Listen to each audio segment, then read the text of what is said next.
आरोप लगाए थे और उन्होंने एक हाईकोर्ट में रिट भी दायर कर रखी है आपकी एजुकेशन से संबंधित।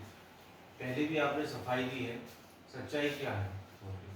धन्यवाद एक मीडिया के साथी का। देखिए, मुझे एक चीज़ समझ में नहीं आती, मैं जिसको इग्नोर जनता ने कर दिया हो और जो एक बीमार मानसिकता का आदमी, उसके बारे में मैं बात ज़्यादा नहीं करना चाहता। और मैं एक चीज़ ज़रूर कहता हूँ,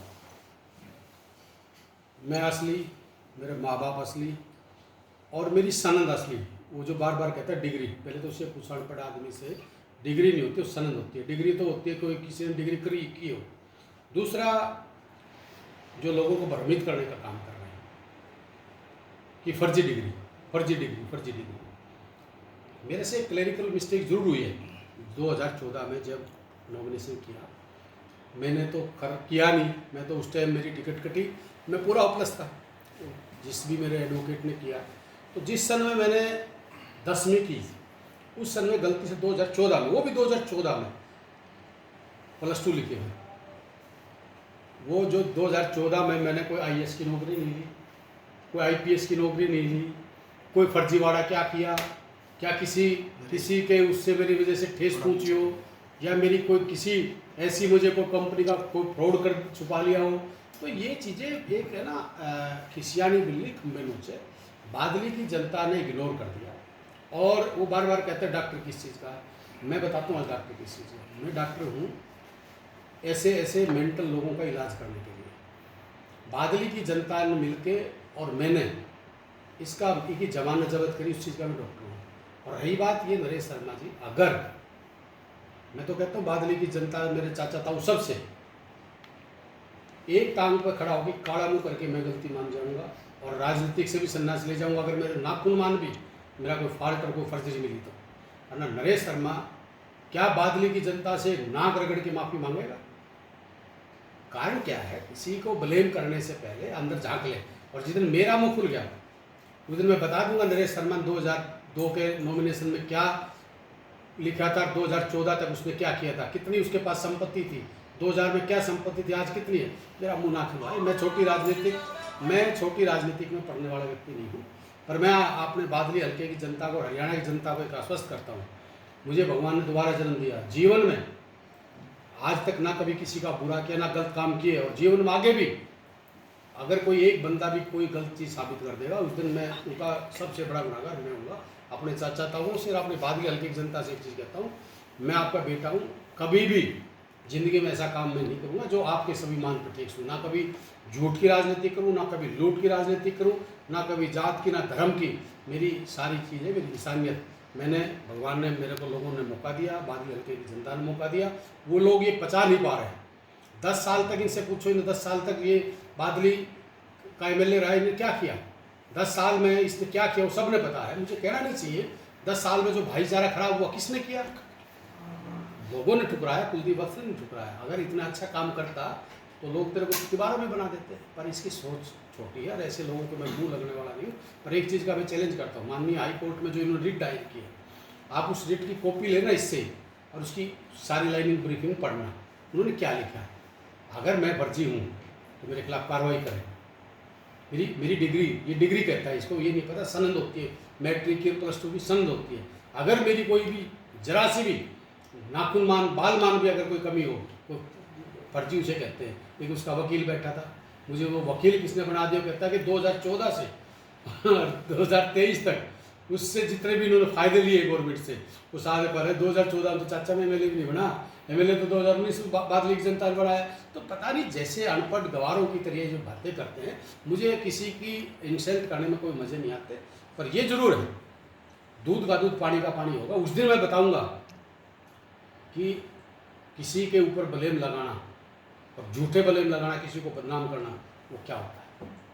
जो खिलाड़ी मेडल जीत कर ला रहे हैं, उनको कोर्ट का सहारा लेना पड़ता है, और कोर्ट के माध्यम से जो उनका जो हक होता है जनाब, वो लेना पड़ता है। किस तरह से देखते हैं? देखिए, आज मैं जागीरपुर गांव में गया था, और मैं बधाई देता हूँ उस बेटी को जिसने हमारे देश का नाम रोशन किया, मेरे बादली हल्के का नाम रोशन किया, और पूरे वर्ल्ड में देश का नाम रोशन किया। और वो आज जो मुझे उन्होंने बताया कि मैंने अपना हक कोर्ट से लिया, तो ये कहीं ना कहीं शर्मनाक बात है। और एक ये देश के जय जवान जय किसान खिलाड़ी ना किसी एक धर्म के ना किसी एक जात के, ये सर्व समाज और सर्व जात के हैं और इनका सम्मान करना परम कर्तव्य से कोई गवर्नमेंट हो उन सबका बनता है। भोपाल राज्य में चुनाव जो प्रदेश अध्यक्ष है उन्होंने कहा है कि पार्टी हाईकमान देखिए ऐसा है, उदय भान जी ने क्या कहा क्या नहीं कहा मुझे नहीं पता, पर चौधरी भूपेंद्र सिंह हुड्डा ने जो कह दिया वो पत्थर की लकीर है। आज नोट करना इस बात के लिए, पत्थर की लकीर है। भूपेंद्र सिंह हुड्डा जो कहते हैं वो करते, बोलते कम है करते ज़्यादा है। और जो उन्होंने की, जो घोषणा की है वो उन्होंने सभी उनको साथ लेकर चलने का वो किया। और उसमें कोई भी उदय भान जी ने क्यों कहा क्या नहीं कहा मैं उस चीज़ में नहीं पढ़ता, मैं कंट्रोवर्सी नहीं पढ़ना चाहता किसी के, पर ये जरूर है, मैं इतना जरूर कहता हूँ जो भूपेंद्र सिंह हुड्डा कहते हैं वो करते हैं। और जो लोग ये कहते थे, जैसे अभी मैं एक दिन धनखड़ साहब का बयान पढ़ रहा था, उन्होंने कहा नॉर्मल तेल हो नहीं राधा नाचेगी, मैं आज आपको चैनल के माध्यम से कह रहा हूँ नॉर्मल तेल भी होगा, राधा भी नाचेगी, मुख्यमंत्री भी बनेगा और डिप्टी सीएम भी बनेगा। लेकिन शैलजा तो ये कह रहे कि मैनिफेस्टो में था ही कि 4 सीट बनाने का। देखिए वो बहुत सी लीडर है, मैं फिर कहता हूँ मैं कंट्रोवर्सी नहीं पढ़ता, पर ये चीज़ें कोई मैनिफेस्टो नहीं लिखी जाती। क्या कर्नाटका में मैनिफेस्टो लिखा था? क्या हिमाचल में लिखा था? बनाया ना। तो ये चीज़ें मैनिफेस्टो नहीं, मैनिफेस्टो में इलाके के विकास के लिखे जाते हैं, रोजगार के लिखे जाते हैं, क्या क्या योजना लेके आएंगे वो मैनिफेस्टो लिखे जाते हैं। 5 राज्यों के चुनाव में इस तरह का होना चाहिए। देखिए भगवान ने चाहा और देश की जनता का जो मूड है वो मूड ये बन चुका, कांग्रेस आ रही है, बीजेपी जा रही है, और चाहे वो राजस्थान है, चाहे वो मध्य प्रदेश है, चाहे छत्तीसगढ़ है, चाहे तेलंगाना, चाहे मिजोरम है, कांग्रेस बहुत बड़ा एज लेके चल रही है। और आने वाला समय कांग्रेस का समय है। राहुल गांधी जी के और मल्लिकार्जुन खड़गे जी के नेतृत्व में ये 5 स्टेट हम जीत में जा रहे हैं। लेकिन प्रदेश अध्यक्ष तो ये कह रहे हैं कि टीका कम किया है। प्रदेश अध्यक्ष जी, मैंने एक चीज़ में कहना चाह रहा था, प्रदेश अध्यक्ष जी तो हरियाणा में भी घूम रहे हैं, प्रदेश अध्यक्ष जी तो बादली में भी घूमते थे, प्रदेश अध्यक्ष जी तो कर्नाटक में भी घूम के आए थे, प्रदेश अध्यक्ष हिमाचल में भी घूम के आए थे। तो ये चीज़ें इतना अहंकार के घोड़े पर सवार नहीं होना चाहिए। प्रदेश अध्यक्ष जी को जो सच्चाई है उस सच को कबूल करना चाहिए। दूसरा, मेरे कहने से या प्रदेश अध्यक्ष जी कहने से नहीं, तो समय बताएगा।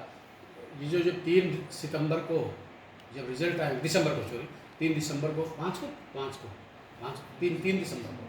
3 दिसंबर को जो रिजल्ट आएगा, जब लोग बता देंगे भाई किसको चुन रहे हैं किसको ना चुन रहे हैं।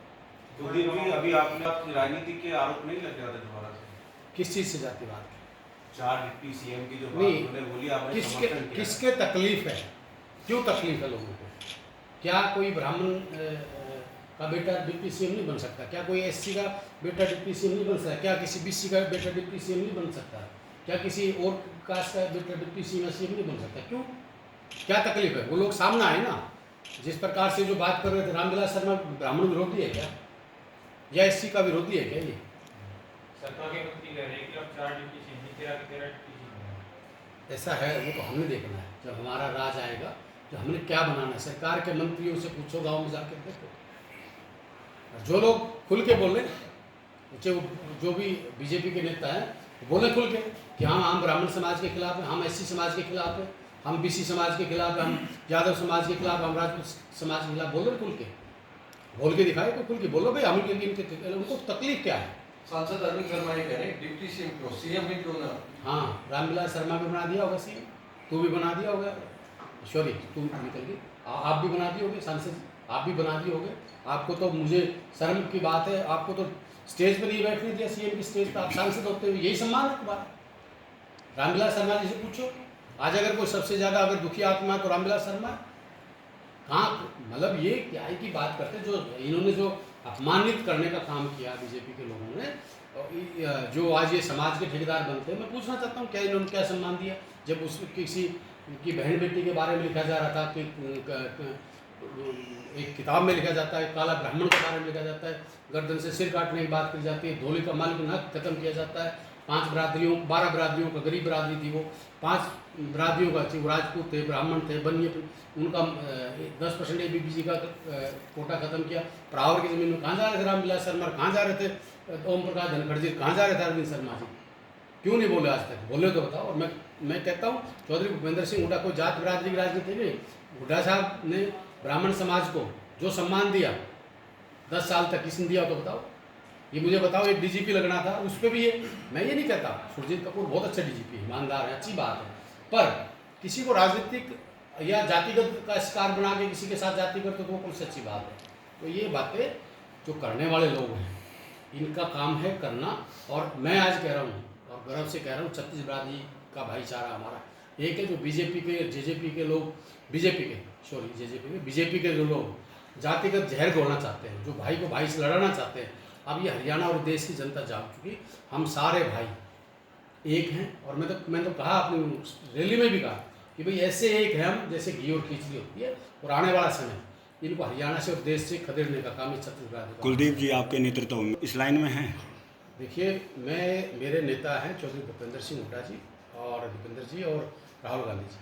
मुझे नहीं पता किस लाइन में मैं क्या हूँ, पर मैं एक चीज़ ज़रूर हूँ, मैं बादली की जनता का बेटा भाई हूँ। उन्होंने मेरे को इसके लायक बनाया।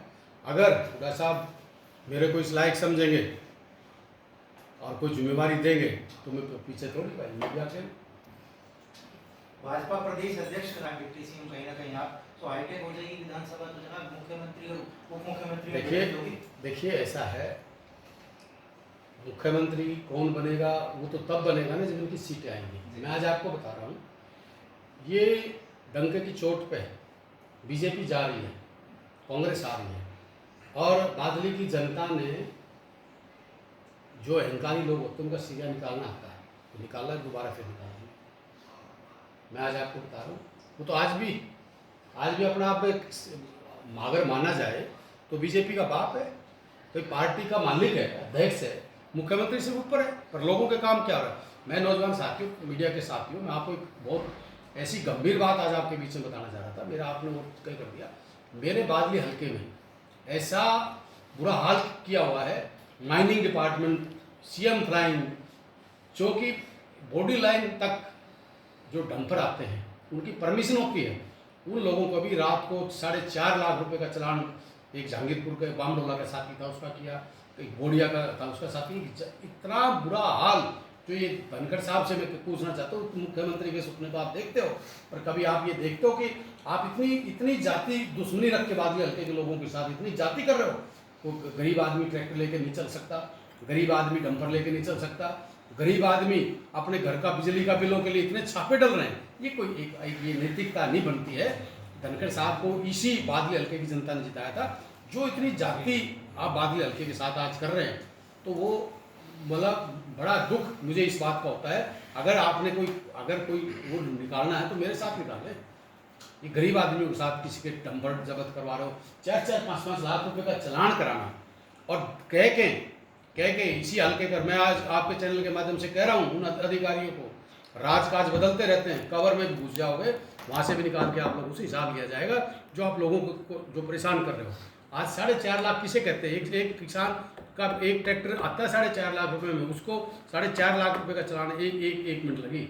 और वो जो यहीं के लोकल यहाँ के किसान के बेटे होते हुए, जो जमींदार के बेटे होते हुए वो इस प्रकार की बातें करें, तो आने वाला समय तो बदलता रहता है। हर व्यक्ति का, मेरा भी आएगा, आपका भी आया है, और किसी के भी आएगा। मैं अहंकार नहीं करता हूँ, पर जो बादली हल्के के लोगों के साथ जो जाति हो रही है, चाहे वो बिजली डिपार्टमेंट की है, चाहे वो माइनिंग डिपार्टमेंट की है, चाहे और डिपार्टमेंटों की है, मैं कुलदीप के अगर शरीर में जान रही है, जिंदा रहा और राज आ गया, तो मैं कहता हूँ आज, और दुख ये आत्मा से कह रहा हूँ, तुमने कवर में से भी निकाल के तुम्हारे से हिसाब लूँगा, एक लोगों से हिसाब लूँगा, जो मेरे बादली की जनता के साथ जो आज आप लोग इतना बड़ा अत्याचार कर रहे हैं।